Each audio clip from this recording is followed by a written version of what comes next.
Hi friends, சம்மருக்கு தர்பூசணி அல்வா பண்ணலாம். எப்படி பண்ணுறதுன்னு பார்க்கலாம்.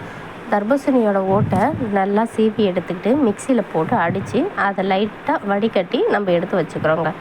இப்போ பேனில் 2 ஸ்பூன் நெய் ஊற்றி அதை உருகினதுக்கு அப்புறமேட்டு முந்திரி, தேவையான அளவுக்கு முந்திரி போட்டு நல்லா ஃப்ரை பண்ணி எடுத்துக்கிறோங்க. ஃப்ரை பண்ணி எடுத்ததுக்கப்புறம் நம்ம ஃபில்ட்ரு பண்ணி வச்சுருக்கோம்லங்க அந்த தர்பூசணி, அதை எடுத்து போட்டு நல்லா வதக்கிக்கலாம்.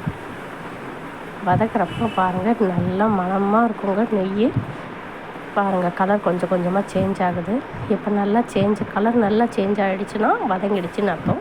அந்த டைமில் நம்ம சுகர் ஆட் பண்ணிக்கலாங்க. நான் 2 கப் தர்பூசணி போட்டிருக்கேன், அதுக்கு 1 கப் சர்க்கரை போட்டுக்கிறேங்க. நீங்கள் அதை விட அதிகமாகவோ இல்லைன்னா அதை விட கம்மியாகவோ 3/4 கப் போட்டிங்கன்னா கூட நல்லா தாங்க இருக்கும். போட்டு நல்லா வதக்குங்க. சர்க்கரை போட்டவுடனே இன்னும் கொஞ்சம் மெல்ட் ஆகும்.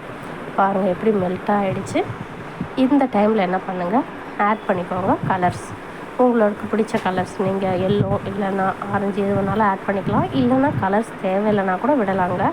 நான் கூடயே 1 பிஞ்ச் சால்ட் போட்டுக்கிறேன். எப்போவுமே ஸ்வீட் செய்கிறப்ப சால்ட்டு சேர்த்திங்கன்னா இன்னும் டேஸ்ட் கூடுதலாக இருக்கும்.